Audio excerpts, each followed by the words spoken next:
بسم اللہ الرحمن الرحیم۔ السلام علیکم ناظرین، آپ حیران ہوں گے کہ جس دن جنرل ضیاء الحق شہید نے ملک میں مارشل لاء نافذ کیا، اس دن ان کے خاندان کو بھی یہ اندازہ نہیں تھا کہ ملک میں مارشل لاء لگنے جا رہا ہے۔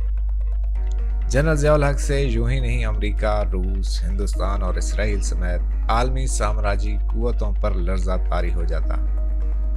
آج بھی اسلام مخالف اور سیکولر دنیا جنرل ضیاء الحق شہید کی سوچ سے خوفزدہ ہے۔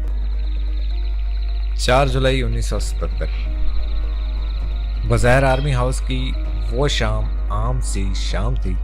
اس شام آرمی ہاؤس میں ضیاء خاندان کے صرف 2 افراد تھے،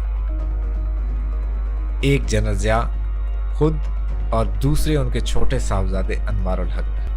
زین شدید بیمار تھی، اس پر ڈبل نمونیا کا حملہ ہوا تھا اور وہ لندن کے ایک ہسپتال میں موت و حیات کی کشمکش میں دوچار تھی۔ بیگم شفیق ضیاء الحق اور ان کی دونوں بیٹیاں بھی وہیں تھیں۔ اعجاز الحق اپنی تعلیم کے سلسلے میں امریکہ میں تھے۔ خاندان کا وفاشوار خدمتگار پیر محمد اپنے کوارٹر میں چلا گیا تھا۔ رات 11 بجے کے لگ بھگ پیر محمد کے فون کی گھنٹی بجی۔ جنرل ضیاء الحق نے انہیں فوری طور پر آرمی ہاؤس طلب کیا۔ 5 منٹ کے بعد وہ آرمی ہاؤس پہنچ گئے۔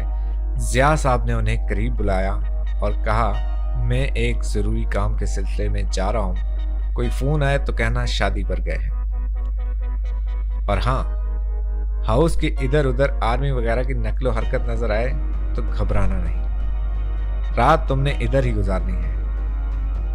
جہاں دیدہ پیر محمد کے ذہن میں ایک خیال آیا، اگلے لمحے اس نے اسے جھٹک دیا۔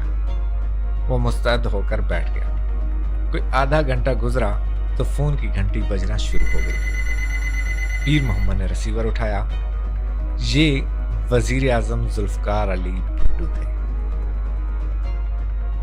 بھٹو صاحب پوچھتے ہیں، ضیاء صاحب کدھر ہیں؟ پیر محمد نے کہا، صاحب کسی شادی ڈنر پر گئے ہیں۔ 15 منٹ بعد پھر وہی فون بجا اور پھر وہی جواب۔ رات کا دامن ہولے ہولے سرکتا جا رہا ہے۔ انوار الحق سر سید کالج میں فرسٹ ایئر کے طالب علم تھے۔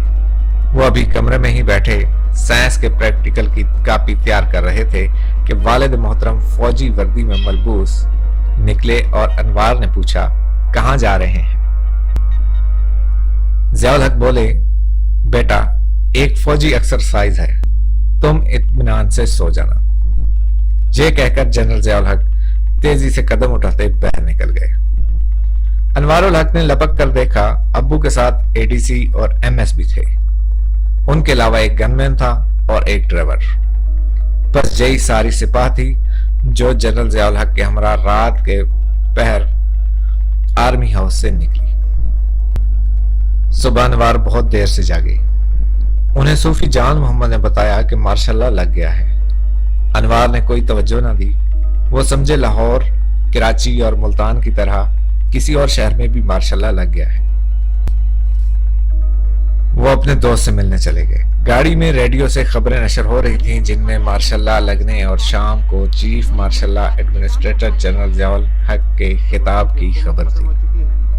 انوار نے ٹی وی پر اپنے ابو کی تقریر سنی تو اسے صورتحال کا اندازہ ہوا۔ شام کو وہ گھر واپس آئے تو انوار نے معصومیت سے پوچھا، ابو مارشل لاء لگ گیا ہے؟ مارشل لاء ایڈمنسٹریٹر نے بڑے تحمل سے جواب دیا، ہاں جی لگ گیا ہے۔ اسی شام غالباً چینی سفارت خانے میں کوئی ایک تقریب تھی۔ جنرل ضیاء الحق کو اس میں جانا تھا۔ وہ جلدی سے باہر نکلے اور برآمدے میں ADC اور دوسرا سٹاف کھڑا تھا۔ ADC بولا، سر آپ نے کچھ کاغذات پر دستخط کرنے ہیں۔ یہ سنتے ہی جنرل ضیاء الحق سٹڈی روم میں چلے گئے۔ سٹاف باہر کھڑا رہا۔ جب کافی دیر تک جنرل ضیاء الحق اپنے کمرے سے نہ نکلے تو تشویش ہوئی۔ ADC نے انوار الحق سے کہا، صرف 2 کاغذات پر سائن کرنے تھے، پتہ نہیں چیف نے اتنی دیر کیوں لگا دی، آپ اندر جا کر دیکھیں۔ انوار نے ابو کے سٹڈی روم میں قدم رکھا تو عجیب منظر دیکھا۔ Chief martial law administrator general Muhammad Zia ul Haq کرسی پر بیٹھے تھے۔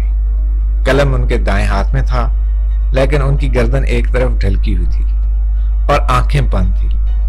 انوار گھبرائے، آگے بڑھے اور انہیں کندھے سے ہلایا تو وہ گہری نیند سے جاگ اٹھے۔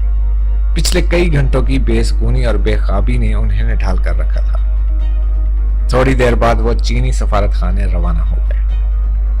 5 جولائی کی دوپہر کے لگ بھگ برطانیہ میں پاکستانی سفیر جناب ممتاز دولتانہ نے بیگم ضیاء الحق کو یہ خبر سنائی کہ پاکستان میں مارشل لا لگ گیا ہے۔ آرمی ہاؤس کا وہ سفر شروع ہو گیا تھا جس نے اسے پاکستانی سیاست کا مرکزی اور محوری نقطہ بنا دیا، اور آئندہ 11 سالوں تک پاکستانی عوام کے شب و روز کی صورت گری اسی کے در و بام سے ہوتی رہی۔